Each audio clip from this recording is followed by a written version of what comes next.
inclut de ce seul fait la candidature à la direction de nos armées, puisque le chef de l'État, dans la Constitution de la Ve République, est le chef des armées.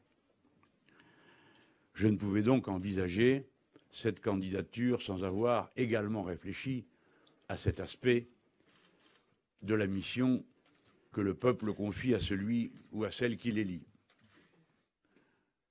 Je l'ai fait de longue main parce que je connais dans la vie des sociétés le poids du recours à la force, son caractère irréversible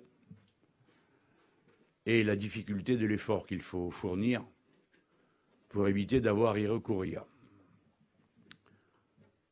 Je l'ai fait parce que j'ai, comme beaucoup d'entre vous, la passion de l'histoire de France et que dans cette histoire, la force a joué un rôle, pas toujours le même au fil du temps, mais qui a été décisif lorsque, par exemple, cela a été évoqué il y a un instant, la grande révolution de 1789 ayant proclamé la liberté et l'égalité en droit de tous les êtres humains, fracassa l'ordre ancien, celui de l'Ancien Régime, et suggéra de ce seul fait une réaction qui d'abord se présenta non pas sous la forme d'arguments, mais sous la forme d'armée.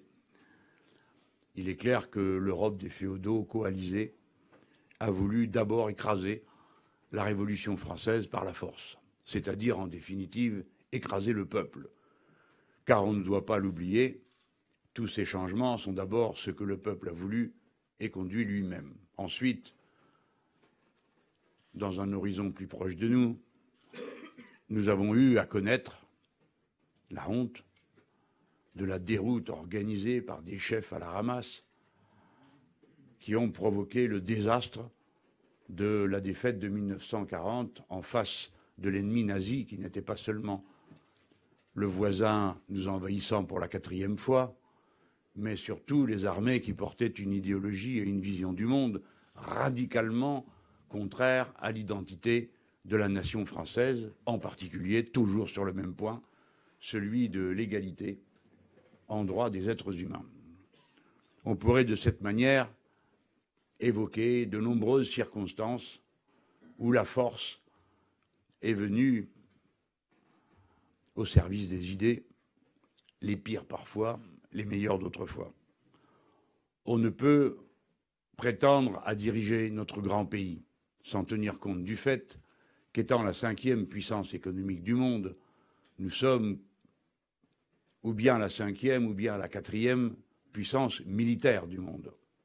Naturellement, ni nos effectifs, ni nos moyens, ni nos doctrines ne peuvent se comparer à la puissance qui reste la première et la plus dangereuse, les États-Unis d'Amérique, avec son colossal budget de 600 milliards de dollars de dépenses militaires et sa capacité à contrôler 80% des dépenses militaires du monde par l'intermédiaire du système de l'OTAN et de ses diverses alliances régionales.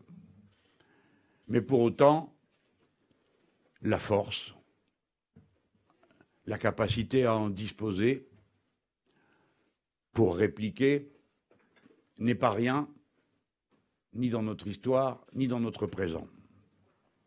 Je partage le diagnostic qui a été fait à cette tribune par les orateurs qui m'ont précédé.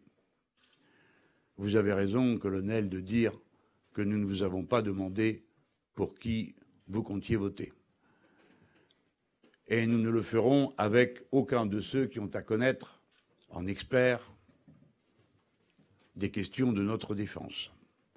Car à nos yeux, tout le monde est réquisitionné, quelles que soient ses opinions, dès lors qu'il s'agit de pourvoir au bien commun dans ce moment suprême dont on espère toujours repousser la survenue, qu'est la défense de la patrie ou le fait de porter ses armes.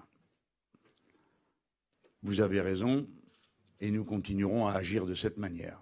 Je ne peux vous cacher la fierté que je ressens lorsque je vois que se tournent vers nous des personnels, militaires ou civils, attachés aux questions de défense qui hier, sans doute, n'imaginez pas regarder de notre côté, mais qui y trouvent un écho de ce qu'ils croient juste et nécessaire pour la patrie. Parce que nous sommes les indépendantistes, les nouveaux indépendantistes, dans une situation qui, plus que jamais, appelle cette indépendance, la nécessité de cette indépendance, et c'est ce que je vais expliquer à présent. Néanmoins, je ne commence pas sans vous remercier tous. Nous avons entendu, et vous savez dorénavant, que l'équipe qui m'entoure, faite d'hommes et de femmes de tous âges, est en état de connaître, d'organiser, de prévoir, de discipliner, de déployer tous les thèmes qui correspondent aux tâches de défense. Qu'il s'agisse des questions du matériel ou de la stratégie industrielle, qu'il s'agisse de la bonne compréhension de la place singulière des industries d'armement dans l'ensemble du process industriel de la France, ou qu'il s'agisse de la vision politique de l'usage de cette force. Ne tenez pas, mesdames, messieurs, pour rien cette capacité. On a vu dans quoi pouvaient nous entraîner des décisions irréfléchies, mal calculées, ou plus exactement calculées pour des intérêts de court terme dont nous ne cessons de payer les conséquences en ayant provoqué une catastrophe plus grande encore que celle dont nous avions à souffrir. Je pense ici à l'intervention en Libye, qui a été le point de départ d'une propagation des armes et du désordre dans toute l'Afrique. Au demeurant, je ne peux pas oublier comment la décision a été prise et à la faveur de quels arrangements, dans lesquels, en définitive, tout le monde a été trompé. Car si l'ONU, à l'unanimité de son Conseil de sécurité, c'est-à-dire incluant le vote de la Chine et de la Russie, avait décidé qu'en effet, il y aurait des zones d'exclusion aérienne pour éviter que le dictateur Muammar al-Kadhafi vienne à bombarder des positions tenues par l'insurrection populaire, cette décision de l'ONU a été transformée en toute autre chose et reçue comme un blanc-seing et un droit d'intervenir, de bombarder, de détruire et d'abattre le régime sans que rien de politique n'ait été prévu et surtout pas la consultation du peuple libyen, pour ne rien dire du peuple français, qui a fourni les moyens de cette intervention déplorable. Maintenant, sachant tout ça, il faut plus jamais travailler avec sérieux. Et pour cela, en ce qui nous concerne, pour la cohérence de notre doctrine, je voudrais vous rappeler que la clé de la théorie de la révolution citoyenne est la récupération par le peuple de son pouvoir dans tous les domaines dans lesquels sa puissance collective s'incarne.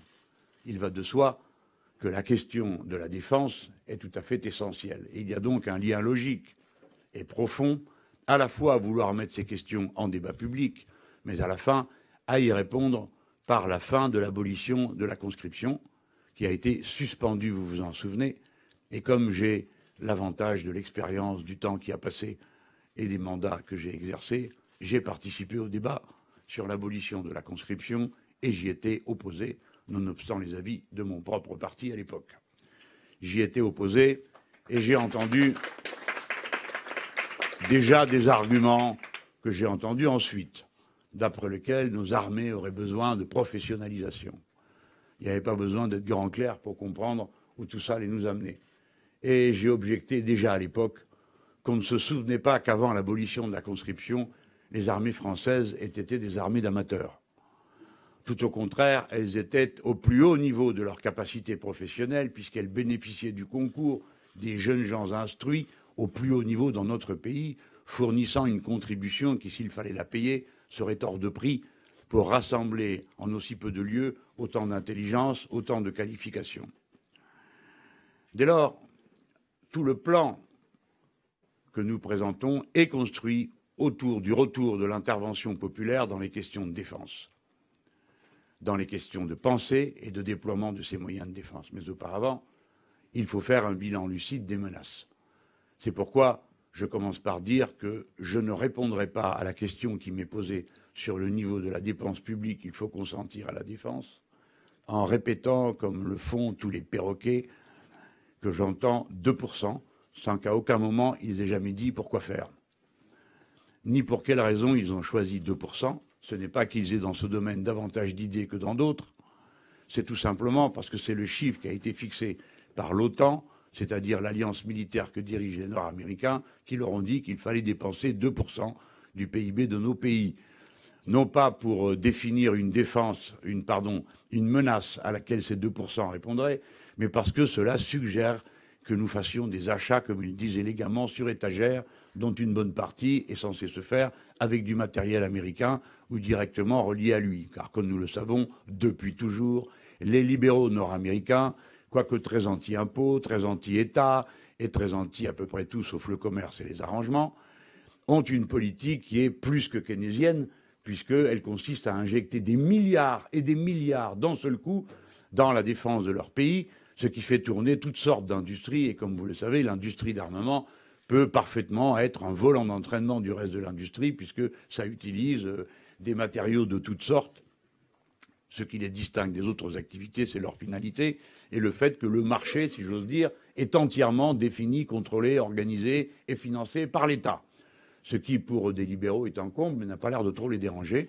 Monsieur Reagan, qui était le début de la période libérale, l'a fait en présentant l'un des budgets militaires les plus importants de l'après-guerre, et monsieur Trump semble vouloir, dans le cadre de sa redéfinition des activités géopolitiques des États-Unis d'Amérique, vouloir recommencer le même plan.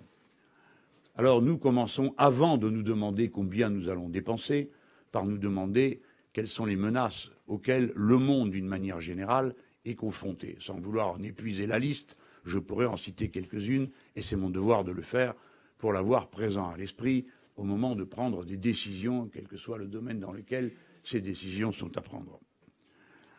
Ces menaces ne peuvent pas être définies par des concepts fumeux du type faire la guerre au terrorisme, qui a l'inconvénient majeur de ne rien dire des terroristes et l'inconvénient suprême de ne pas dire quel est le lien entre ces terroristes et des puissances tout à fait matérielles, tout à fait régionales, qui sont en compétition les unes avec les autres pour des intérêts matériels extrêmement précis. Le terrorisme est pour l'essentiel un des moyens de guerre de puissances régionales qui utilisent des actes terroristes chez ceux qu'ils considèrent comme ses adversaires pour les déstabiliser. Et dans tout cela, la religion est un prétexte et certainement pas la raison d'agir. Alors, regardons de haut ce à quoi est confronté notre monde.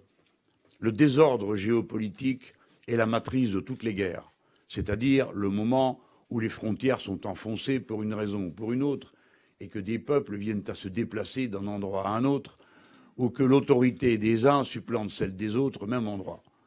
On sait, parce que c'est une vieille connaissance de l'anthropologie, que la première communauté politique humaine, ce n'est pas la famille, c'est le groupe humain qui exerce son autorité sur ses membres et sur son territoire. Par conséquent, quand les limites de cette autorité viennent à changer, le désordre s'installe et le désordre peut conduire à ce que les questions se règlent par la violence et par la force.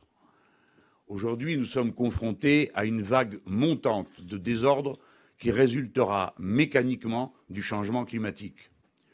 Le changement climatique en appauvrissant certaines régions, parce que l'on détruit l'agriculture du fait du changement du régime des pluies, ou bien pour d'autres raisons, qui modifient l'équilibre de l'écosystème dans ces régions, poussent des populations immenses à se déplacer d'un endroit à l'autre et à occuper des territoires sans trop se soucier de savoir quelle frontière a été franchie, ni où il se trouve, du moment qu'il se trouve quelque part. Qui plus est, dans un certain nombre de régions du monde, les frontières ayant été tracées à travers des ethnies et des groupes culturels, pour le reste extrêmement cohérents, il paraît naturel à ces populations d'aller d'un endroit à l'autre, sachant qu'on s'y retrouve en famille et parfois dans la même langue.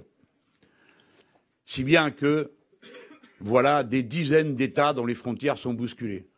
Voilà des dizaines d'alliances régionales, de coopérations régionales qui sont bousculées ou ruinées par ces déplacements.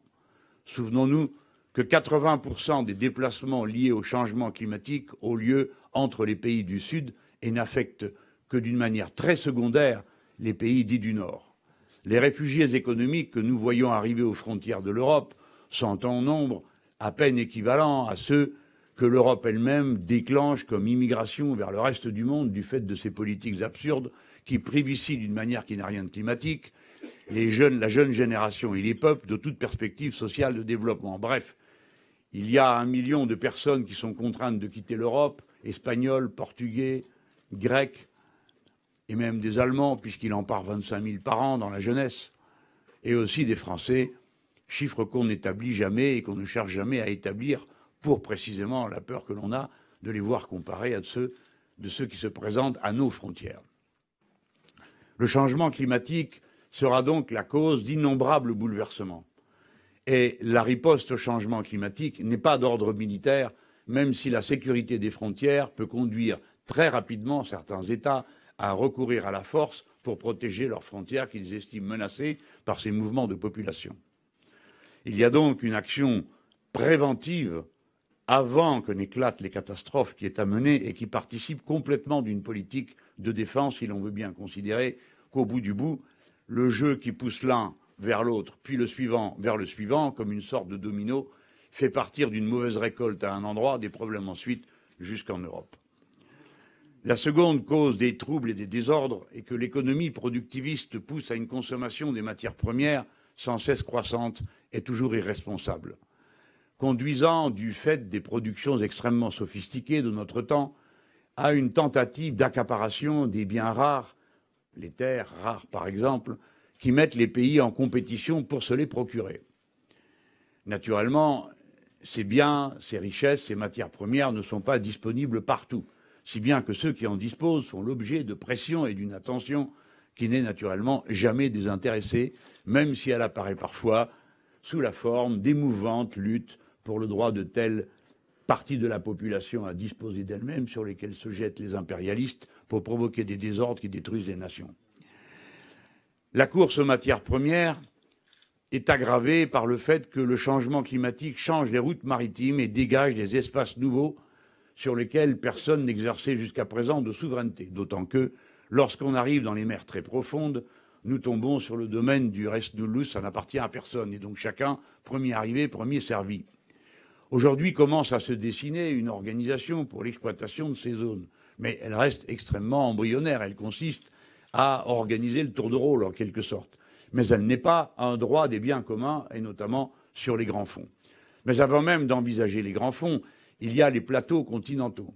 La France a eu l'intelligence, sous le gouvernement de Lionel Jospin, d'agir à temps pour que, lorsque l'ONU a proposé que chaque pays définisse plus précisément l'étendue de son territoire en mer et soit capable de faire la preuve de la continuité qu'il existait entre le plateau continental, les abords immédiats des côtes, et les territoires plus éloignés, eh bien, ces territoires sont considérés comme zones exclusives.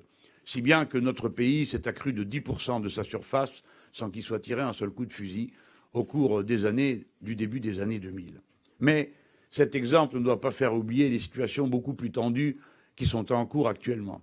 Vous avez entendu parler de la fonte des glaces, vous savez que les pôles sont en train de reculer pour la partie qui était jusque-là glacée. Sachez que dessous, il y a des richesses immenses, si bien qu'à portée de missiles, si j'ose dire, nous avons autour du pôle Nord une compétition qui s'organise entre les USA, la Russie, le Danemark, la Suède, la Norvège, pour savoir qui va contrôler ces territoires.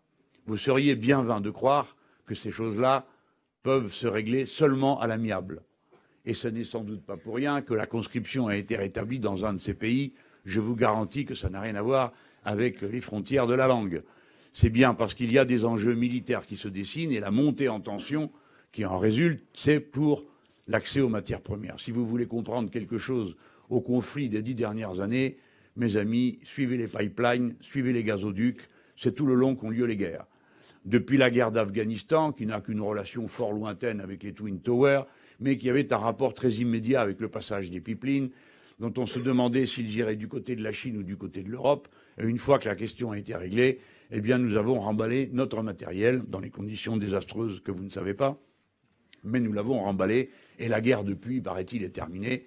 Naturellement, les femmes là-bas en Afghanistan jouissent d'une liberté qui fait plaisir à voir et le peuple a connu un développement lié à la présence de toutes ces armées qui est aussi une grande satisfaction pour l'esprit, même si nous savons que 85%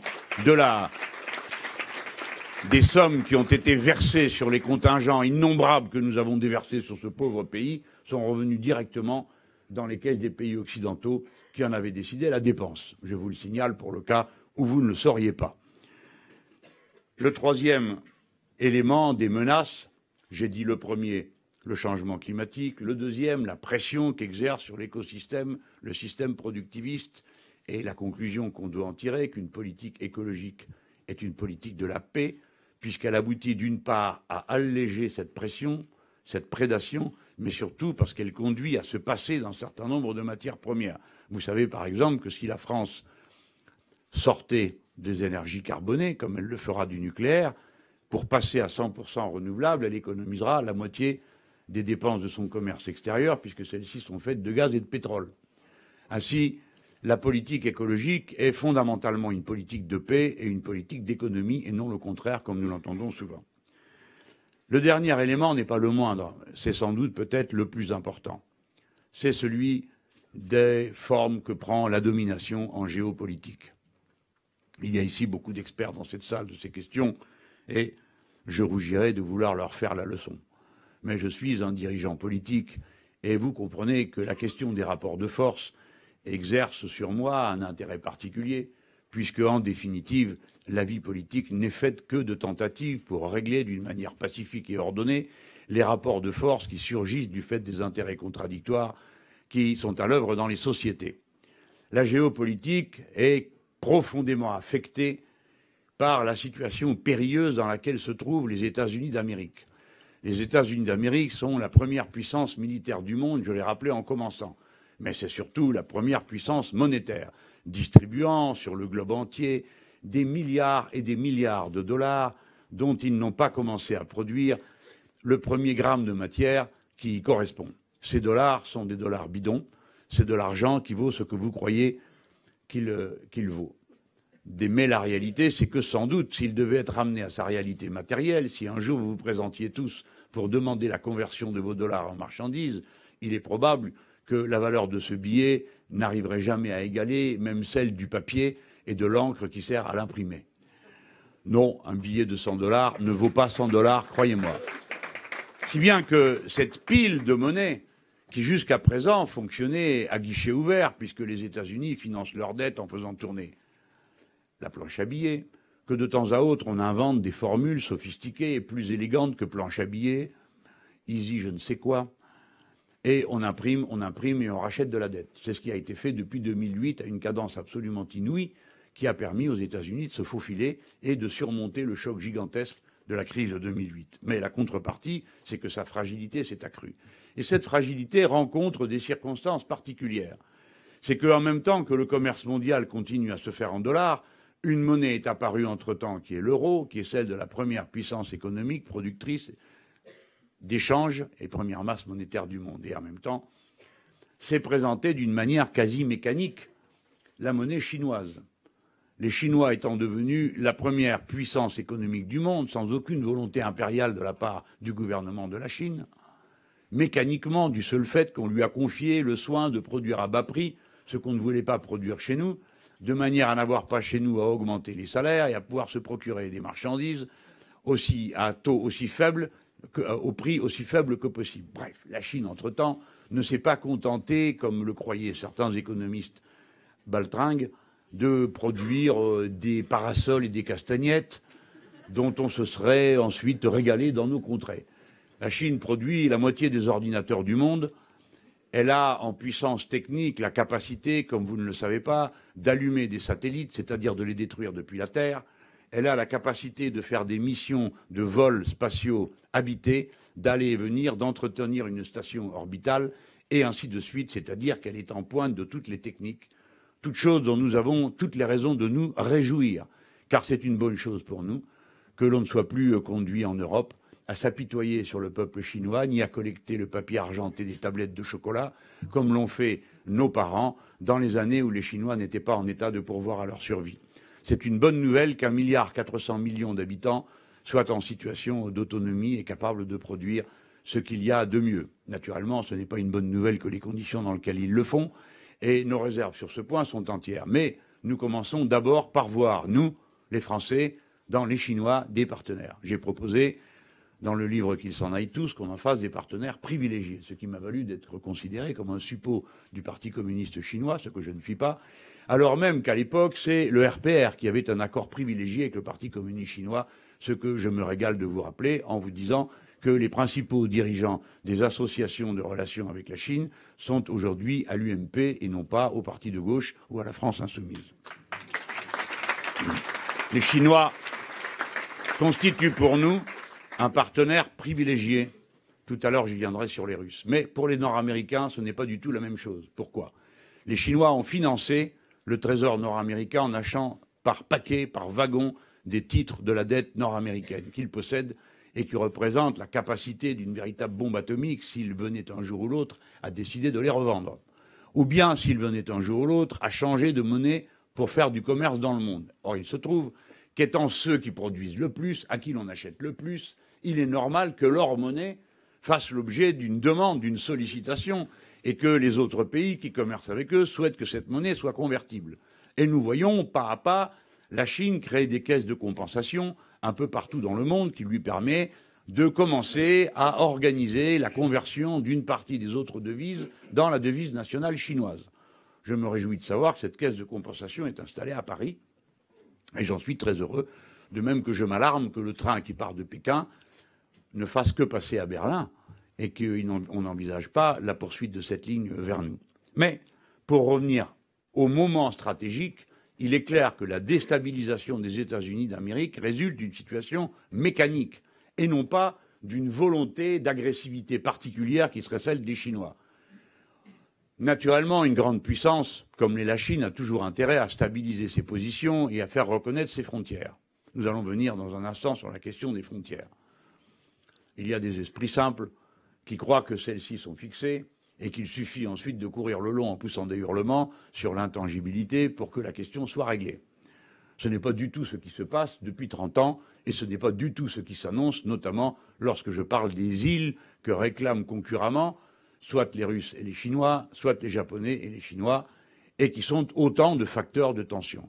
Mais la cause structurelle, c'est ce déséquilibre, si bien que les États-Unis d'Amérique, qui pendant longtemps ont concentré leurs efforts sur l'objectif de contenir la puissance de l'Union soviétique et si possible de la détruire, puis, par habitude et par phénomène de bureaucratisation bien connu, par compétition entre les agences de sécurité, par aveuglement, par volonté impériale de continuer à contrôler les pays d'Europe, les États-Unis ont continué pendant un temps à désigner la Russie comme leur principal adversaire, après avoir pendant un temps essayé purement et simplement de la détruire, en la vidant de tout prestige,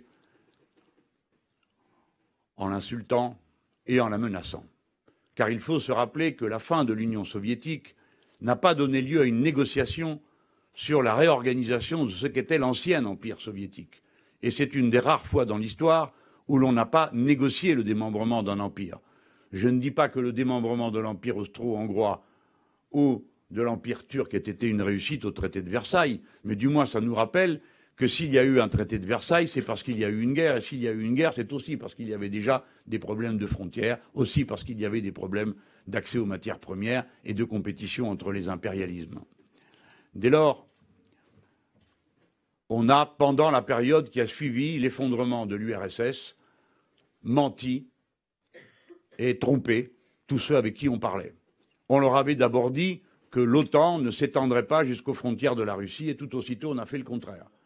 On leur avait dit que jusqu'à l'Allemagne de l'Est, si elle réintégrait la nation allemande pour former un seul pays, ce que l'évidence ne suggérait pas forcément, compte tenu de l'histoire du siècle dernier, eh bien, il ne serait pas forcément pris dans l'OTAN. Au demeurant, tout le monde se disait qu'à quoi bon l'OTAN, puisqu'il n'y avait plus d'URSS et il n'y avait plus d'alliance militaire organisée par les Russes. Les États-Unis, naturellement, ont besoin de cette alliance militaire, peu importe le nom qu'elle porte, mais d'une alliance militaire. Bref, à cette période où l'on a beaucoup menti, beaucoup provoqué, s'est superposé des gestes inconsidérés qui continuent, qui consistent à embrigader sans cesse des gens dans l'OTAN et à rapprocher sans cesse toujours plus la frontière de l'OTAN de la frontière de l'État russe. Encore actuellement se discute le Monténégro, après combien d'autres. les 10 pays qui ont été intégrés d'un seul coup à l'Union européenne ont commencé d'abord par aller signer leur entrée à l'OTAN avant de venir signer leur demande d'intégration dans l'Europe. Il faut se rendre compte de l'effet déflagrateur dans le jeu des puissances, car je parle de jeu des puissances. On n'est pas dans un monde où les gens se contentent de s'estimer, d'avoir de bonnes relations, de boire chacun les alcools des autres et les nourritures qu'ils proposent. Il y a des conflits d'intérêts, de puissance, et la vieille Europe est quand même l'endroit où se trouve le plus grand nombre de vieilles cicatrices liées à la question des frontières, et ce sont sur les vieilles cicatrices que s'ouvrent souvent les nouvelles blessures. Il faut donc y veiller avec le plus grand soin, la plus grande attention. C'est pourquoi le quinquennat de François Hollande, après celui de M. Sarkozy, a été totalement aveuglé et a conduit à un enchaînement de renoncements dont la cause profonde est au point de départ l'idée que la France ne pouvait pas être une nation indépendante et qu'elle n'avait pas un rôle particulier à jouer en Europe. Face aux provocations innombrables dont la Russie a fait l'objet, en particulier par la décision de François Hollande, dès son élection, de participer au sommet de Chicago et d'accepter que soient installées sur le sol de l'Europe des batteries antimissiles en Pologne, dont le but était, paraît-il, de nous protéger des missiles que s'apprêteraient, paraît-il, à nous tirer dessus les Iraniens.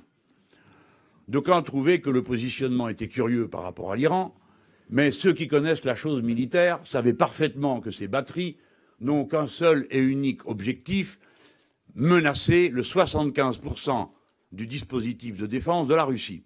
Le message a été parfaitement reçu de l'autre côté, et on peut dire que cette décision a été le début d'une escalade irresponsable, là où il aurait fallu négocier.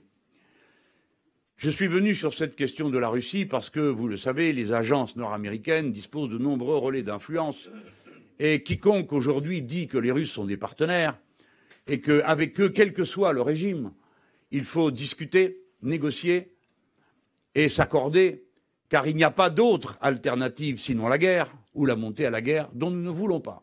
Et c'est parce que nous sommes les pacifiques, que nous ne voulons pas de la guerre, que nous proposons de discuter. C'est le sens de la proposition que j'ai présentée d'une conférence de la sécurité de l'Atlantique à l'Oural. J'ai repris la vieille formule du général de Gaulle, car je ne veux pas cacher que la construction de notre vision de la défense et de l'indépendance nationale emprunte beaucoup à la pensée du général, dont le bilan ayant été fait après tant d'années, il apparaît qu'une bonne partie reste parfaitement pertinente et se colle assez naturellement à la vision pacifique qui est la nôtre. Dans ces conditions, face à ces risques, et alors même qu'on les a aggravés en Europe par une politique irresponsable d'agressivité à l'égard de la Russie, qui a répliqué par des moyens eux aussi agressifs, cela va de soi, on voit que les frontières en Europe sont mises en cause. Elles l'ont été, car la décision d'attacher la Crimée à l'Ukraine, qui est une décision du bureau politique du Parti communiste de l'URSS, sous l'autorité de son secrétaire général, M. Khrouchtchev, fait l'objet aujourd'hui d'une vigilance totale, et dans les conventions internationales, cette décision a force de loi. Les frontières sont les frontières, et la règle doit être leur intangibilité. Étant entendu qu'ensuite il faut discuter, lorsque les problèmes se posent, en tenant compte d'un deuxième principe, au moins aussi important que le premier, qui s'appelle le droit des peuples à disposer d'eux-mêmes. Car on me dit que les frontières doivent rester intangibles, j'en suis bien d'accord, mais il faut en parler. Ou bien on en parle, ou bien on fait la guerre. Mieux vaut en parler. Je trouve que la solution de la conférence est la solution la plus réaliste. Avons-nous besoin pour cela de créer des outils nouveaux? Non, nous disposons de l'OFCE, qui est une conférence qui existe déjà, qui a été créée à l'issue des accords d'Helsinki qui prévoyaient le désarmement mutuel et notamment le désarmement nucléaire. Et cet organisme existe. Nous n'avons qu'à le remettre en fonction. Il est déjà en fonction. Mais les Européens, pour des raisons d'atlantisme aigu et de russophobie absolument immaîtrisée, mettent cet outil de côté. Ils ont tort.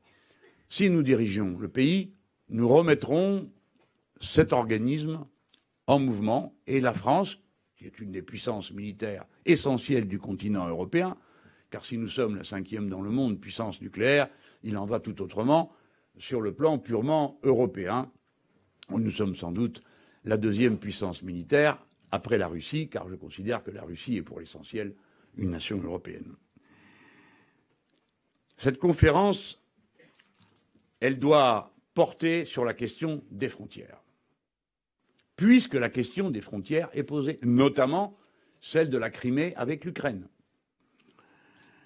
Le droit des peuples à disposer d'eux-mêmes et la question des frontières doit nous conduire à regarder le bilan européen avec des yeux moins naïfs que ceux de ceux qui se risquent à me donner des leçons sur le sujet. Les frontières en Europe ont bougé. Dois-je rappeler comment l'éclatement de la Yougoslavie, non négocié, abandonné au rapport de force, alors que la France, qui à l'époque était présidée par François Mitterrand, avait exigé que préalablement à la reconnaissance de l'indépendance des pays qui allaient se constituer, ceux-ci définissent d'abord quel sort et quels droits ils allaient reconnaître à leur minorité nationale. Et nous étions dans cette situation d'attente, comme nous l'avions été auparavant, lorsque la réunification allemande s'est faite et que le même président Mitterrand avait exigé, pour qu'il y ait l'accord de la France, que la frontière à l'Est, pour l'Allemagne, soit celle qui court en Poméranie, qui est la frontière Oder-Neisse. Et nos voisins allemands, après 1 mois et demi de réflexion, y ont consenti. Eh bien, on avait le même raisonnement concernant la Yougoslavie, connaissant quelle poudrière a été depuis toujours les Balkans.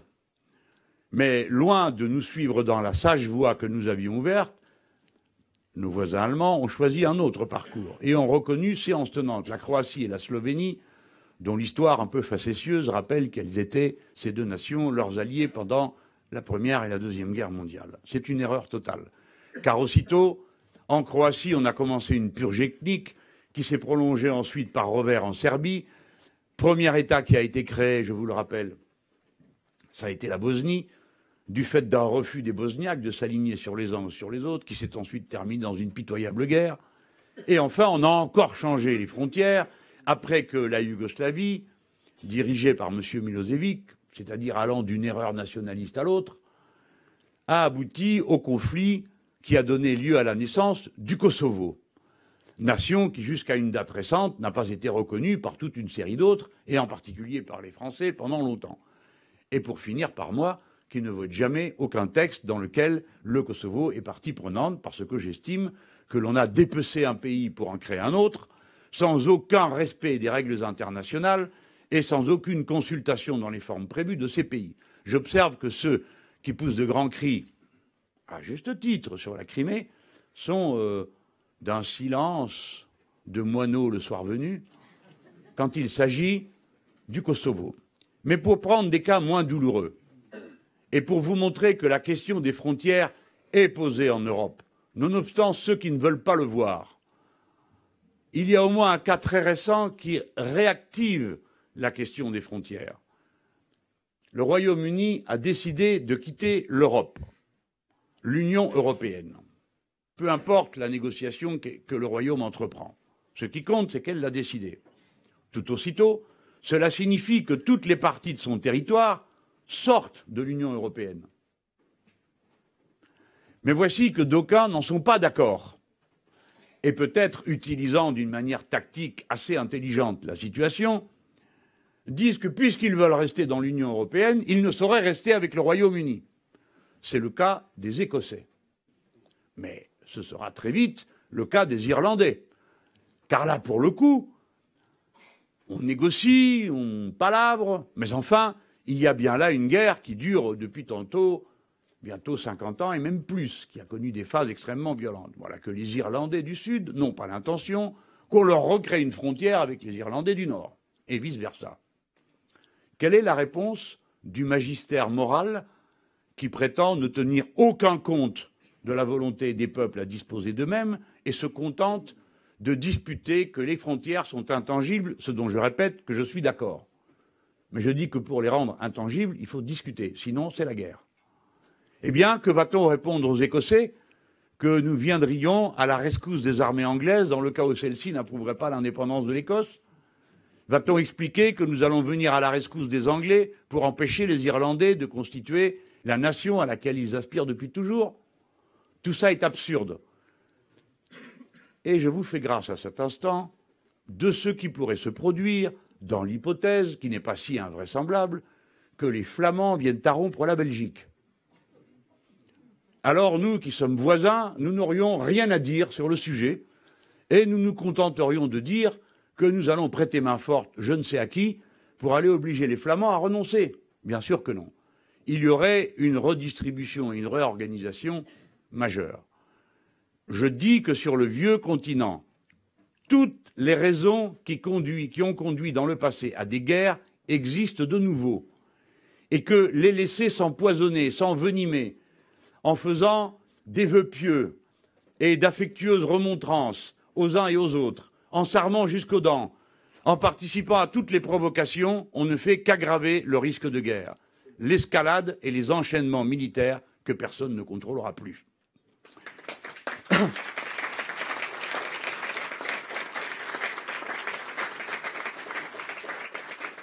Voilà pour le vieux continent.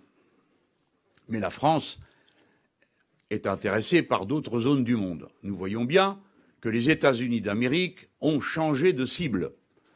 Prenant en compte leurs faiblesses, telles que je l'ai décrites tout à l'heure, à propos de la monnaie, dans le rapport qu'elles ont avec le premier atelier du monde, les États-Unis d'Amérique, d'une manière qui n'est pas du tout folle, je veux dire au sens d'insanité mentale, comme on l'attribue à M. Trump, d'une manière tout à fait rationnelle, se tournent vers ceux qui sont leurs premiers concurrents et tâchent d'exercer sur eux la pression militaire qui, jusqu'à présent, a toujours servi aux États-Unis d'Amérique pour venir à bout des gens qui lui contestent sa suprématie.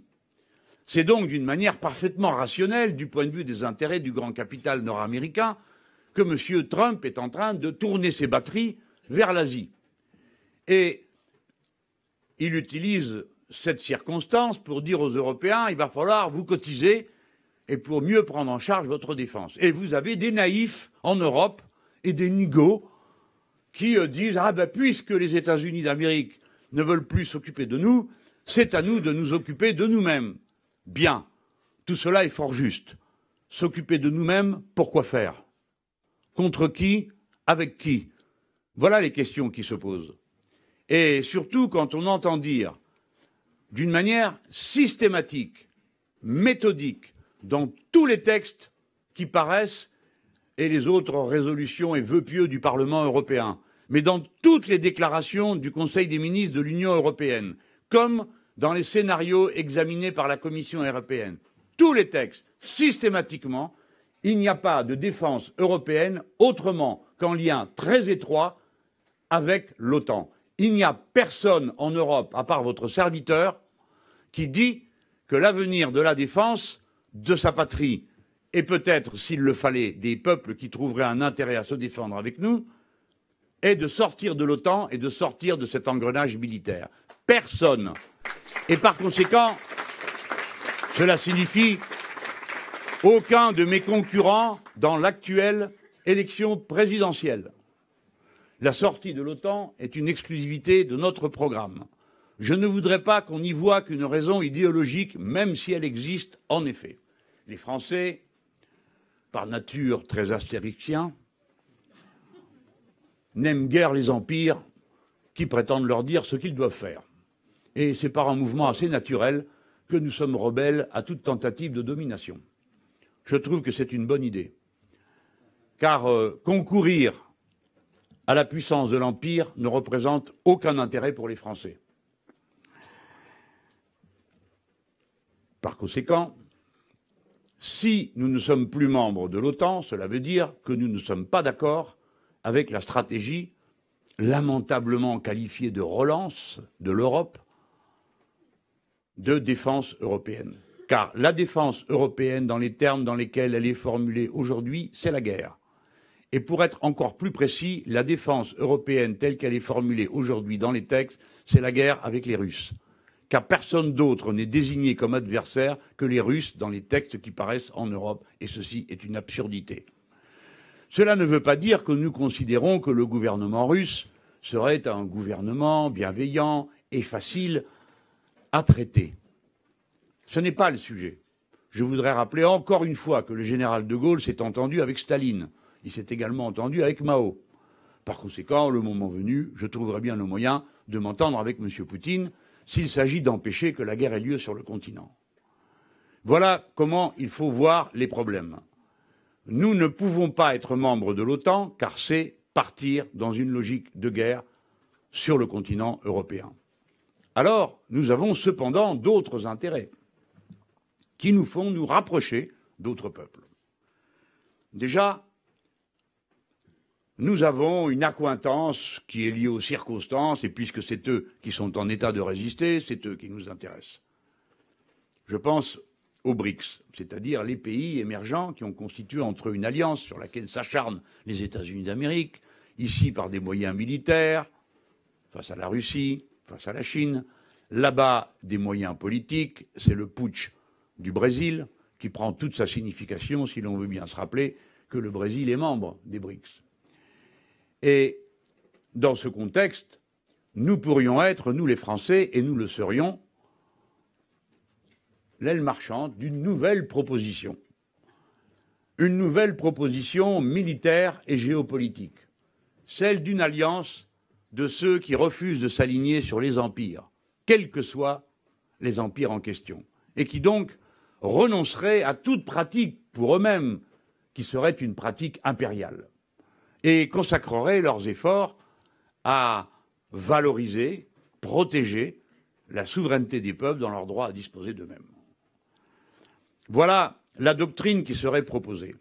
Au demeurant, je crois qu'elle rencontrerait un bon écho, en particulier dans l'ensemble des pays francophones avec qui nous entretenons une relation que, pour ma part, je voudrais inscrire dans la vision globale du développement stratégique de la France dans les prochaines décennies. La francophonie peut passer à un stade politique dans de nombreux domaines, à condition d'en accepter l'évidence, c'est-à-dire les rapports égalitaires entre ceux qui y participent. Ce serait mieux si on pouvait appeler ça autre chose que francophonie. Ça pourrait être la langue commune. Mais il va de soi que la francophonie va être révolutionnée au cours des 3 prochaines décennies par le fait que le premier ensemble humain qui va avoir en usage commun la langue que nous parlons, c'est l'Afrique. Et les nations africaines, par leur développement, par les multitudes humaines qui sont en train de chercher à se construire un futur commun, ces multitudes vont féconder la langue elle-même, ses attributs, notre imaginaire et la pensée. Il faut donc se préparer, dans le cadre de l'idée d'une francophonie politique, à une relation dans laquelle l'Afrique pourrait souvent marcher en tête, ou en tout cas exercer des responsabilités particulières qu'elle n'exerce pas encore, mais qu'elle sera mécaniquement appelée à exercer. La France y trouvera son compte de toutes les façons possibles.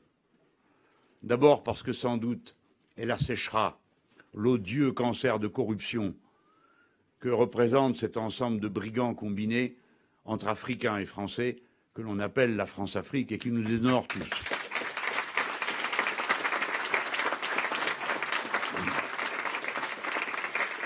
Ensuite, parce qu'elle nous permettrait de penser notre futur dans des termes bien différents. Bien sûr, il y a l'Union européenne, nous connaissons, je ne vais pas vous expliquer le plan A et le plan B, la manière de renégocier. Mais la francophonie politique est plus sûrement l'avenir de la France que quoi que ce soit d'autre.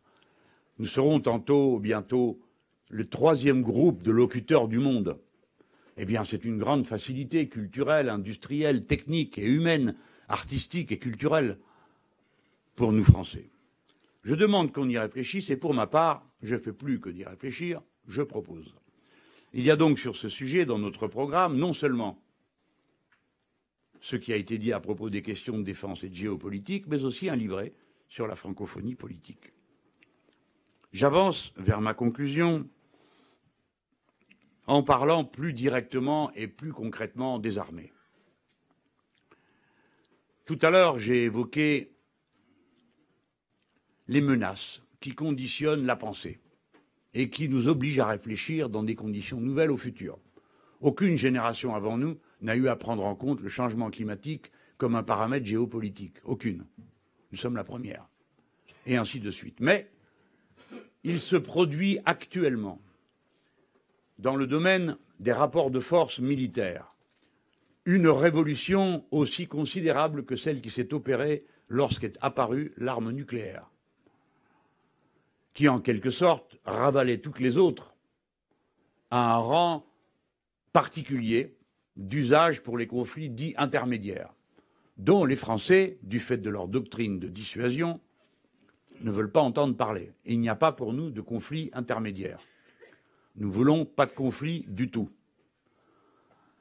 Bien sûr, et pour clore avec ce chapitre, il y a des initiatives à prendre dans le domaine nucléaire, du nucléaire militaire.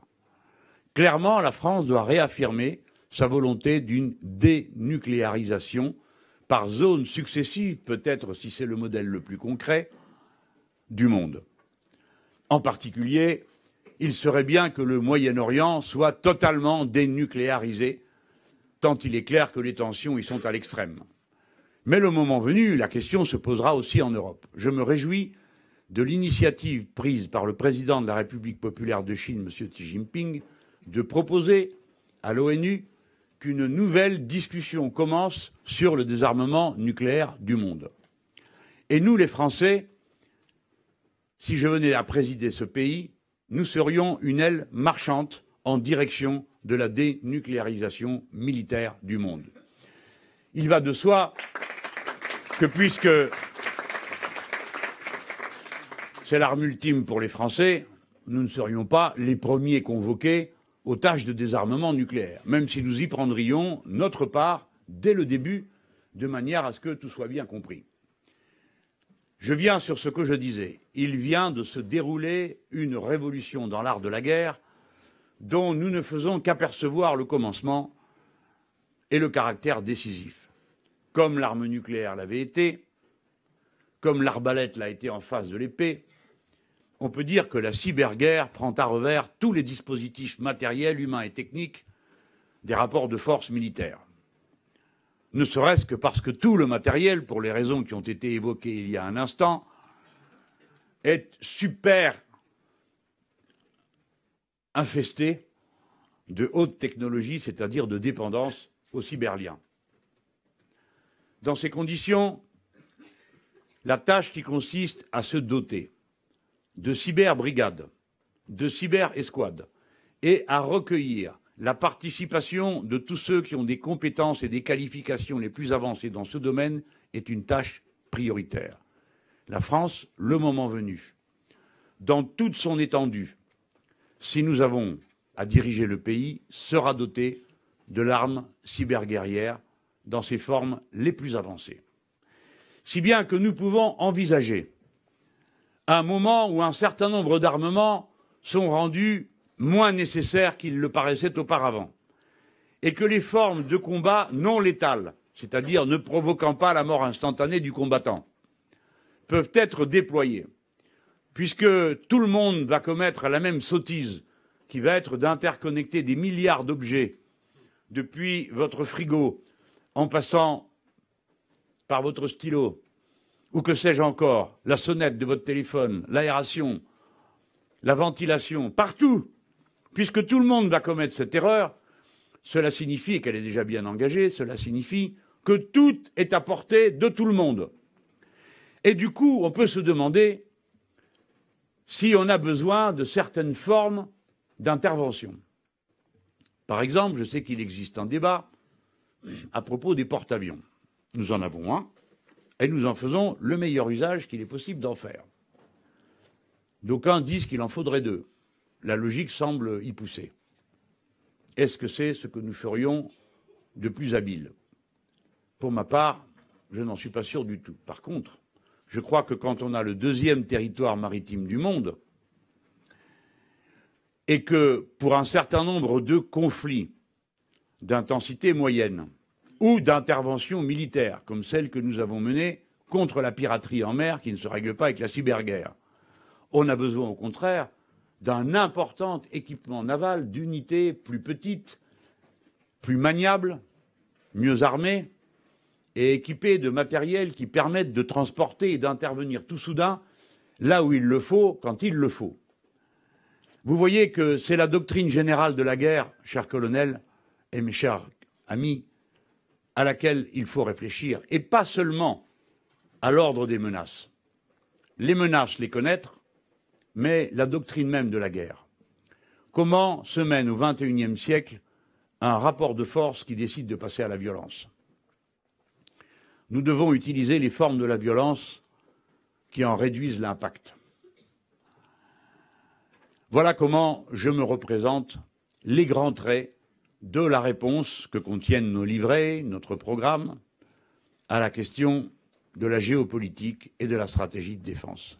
Je le redis, une discussion militaire n'a pas d'objet si on ne commence pas par parler de géopolitique. Une stratégie, c'est la stratégie qui commande et pas le budget.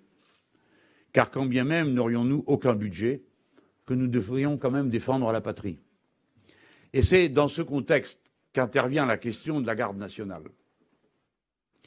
Les faiblesses de notre pays ont été, je crois, assez exposées au moment des attaques terroristes. Ce sont des faiblesses contre lesquelles il est extrêmement difficile de se prémunir à 100%, et vous le savez tous. Bien sûr, le renseignement humain et l'intervention déterminée. Moins de bavardage, plus d'action seront décisifs. Mais nous savons tous que le risque zéro ne peut pas exister. Par conséquent, nous connaissons notre devoir numéro 1, ne pas nous diviser, ne pas donner la prime à l'ennemi quand il nous frappe, en commençant soit à montrer des responsables dans nos rangs, soit à désigner une partie de la population comme complice. Mais après, il faut en tirer une leçon sur le moyen et le long terme. D'autres attaques pourraient avoir lieu, et elles pourraient frapper d'autres installations d'une autre nature que celles qu'ont visées les actes terroristes jusqu'à présent. Nous avons donc besoin du concours de la force du peuple pour assurer notre protection collective. Comme l'a précisé tout à l'heure Georges Ekumanovitch, ce ne peut être qu'une montée en puissance. Je ne me donnerai pas le ridicule de vous dire que, étant élu en mai, en septembre de l'année prochaine, je convoquerai 800 000 jeunes à venir aux armées. D'abord parce que nous n'en avons pas besoin, que notre plan ne prévoit pas que tout le monde aille à l'armée, mais au contraire fasse face à toutes sortes de tâches d'intérêt général et d'intérêt général humain. Non seulement pour nous-mêmes, c'est ce que j'aurais voulu préciser dans l'exposé de Georges Ekumanovitch, mais pour nos voisins, avec qui nous sommes liés d'amour et d'amitié. Je pense aux pays du bassin méditerranéen, qu'ils soient européens ou maghrébins, avec qui, souvent, nous avons à déplorer les mêmes catastrophes écologiques, les incendies et toutes sortes de problèmes de cette nature, et où nos jeunesses respectives pourraient se retrouver dans un effort commun, embrigadées chacune sous leur drapeau, à participer à quelque chose qui serait bien au-delà de leur propre drapeau, et serait l'intérêt général des Méditerranéens, pour commencer, avant de préfigurer l'intérêt général de l'humanité universelle. Voilà ce que serait cette force. Nous monterons en puissance. Je n'ai pas compris, je ne vous le cache pas, ce que comptent faire mes concurrents. Je ne l'ai pas compris. Je pense qu'ils ne feront que des désastres, car leur pensée est très faible et leur volonté indépendantiste voisine de zéro. Comment peut-on vouloir supprimer encore 120 000 fonctionnaires, retirer 100 milliards du budget de l'État et penser en même temps à rééquiper, réorganiser les armées ou d'ailleurs quoi que ce soit d'autre? Tous ces gens sont déterminés à être les supplétifs des États-Unis d'Amérique. Il leur faut et il leur suffit de penser qu'une fois qu'ils prennent leur part de ce qu'ils appellent la smart défense, où tout ce petit monde a chacun sa répartition auquel nos bons maîtres américains ont pensé, eh bien l'affaire serait réglée. Je n'arrive pas à prendre au sérieux l'idée que la conscription occupe pendant un mois toute la jeunesse de France. Ça, ce n'est pas la conscription, c'est la colonie de vacances. Je ne suis Je ne crois pas que c'est ce que veuillent les jeunes Français. Il ne faut pas se moquer d'eux. Vous pouvez leur demander l'impôt du temps. Vous pouvez leur demander des sacrifices. Vous pouvez leur demander de la volonté. Ils y sont prêts. Mais se moquer d'eux en les conviant à d'improbables attroupements de cette nature, non. Ce sera très mal ressenti. Quant à moi, évidemment, je serai capable d'expliquer notre position. Mon mot final va concerner la Syrie. Je me flatte d'avoir proposé dès la première heure la solution qui, pour finir, est dorénavant celle des Nations Unies, à l'unanimité. Si bien que je me permets de vous dire, mais pas à vous, surtout à mes concurrents, qui dans ce domaine n'ont cessé de procéder à des surenchères verbales absurdes, rendant illisible et incompréhensible la situation qui changeait d'une semaine à l'autre, les gentils devenant des méchants et les méchants des gentils, l'ennemi d'hier qui nous a frappés cruellement devenant le rebelle modéré du lendemain, eh bien, c'était beaucoup plus simple de prendre les problèmes par lesquels je voulais qu'on les prenne. Puisqu'il y a un problème de transit des matières premières, alors on parle du problème du transit des matières premières avec ceux qui ont, dans cette affaire, des intérêts, c'est-à-dire la Turquie, l'Iran, l'Irak, la Syrie et les autres pays de la profondeur qui s'impliquent dans cette histoire par leurs mercenaires divers. Il n'y a pas d'autre solution que d'organiser un cessez-le-feu durable dans une coalition universelle. Par conséquent, tout le monde doit y participer. Il ne peut pas y avoir deux coalitions au même endroit, se partageant et se disputant les ennemis et les alliés. Et il ne peut pas y avoir d'autre solution aux problèmes politiques posés par le gouvernement de M. Bachar el-Assad que l'organisation d'élections. C'est exactement ce que dit la résolution de l'ONU. On me moque parce qu'on me dit qu'il est difficile d'organiser des élections dans un pays qui a connu une telle guerre. Fort bien. Quelle est l'alternative? Je vous prie. Il n'y en a pas. Sinon, continuez indéfiniment la guerre jusqu'à ce que quelqu'un parvienne à la gagner, c'est-à-dire à détruire tous les autres. Solution dont personne ne peut vouloir. La politique française, dirigée par le président Hollande, absurde, nous a envoyés d'un mur à l'autre jusqu'au point où nous avons disparu de la discussion. Ce qui est quand même un comble pour quelqu'un qui prétendait directement régler le problème par les effets des bombardements. Et ça, cette question de la Syrie nous a à nouveau plongé dans la question de notre autonomie et indépendance. Je n'en dis pas plus sur le pourquoi, vous l'avez tous présent à l'esprit. Il apparaissait que certaines choses ne pouvaient pas être faites toutes seules, tout seul. Et tout à l'heure, on nous a rappelé que ne plus être capable de faire certaines choses, c'est introduire de la politique à l'intérieur d'une décision, de la politique des autres à l'intérieur de décisions à nous. L'indépendantisme est donc un tout. La capacité pour la France à disposer de ses propres moyens militaires et, le cas échéant, à en équiper ses alliés est une question vitale pour la patrie. Je veux dénoncer et montrer avec dégoût ceux qui ont pris la décision absurde de privatiser Nexter, de le faire dans les conditions absolument répugnantes dans lesquelles c'est fait, puisque nous avons partagé notre production de chars avec une famille allemande et que le siège de la société a été établi aux Pays-Bas pour mieux frauder le fisc français et allemand. D'un bout à l'autre, la décision est choquante et inacceptable.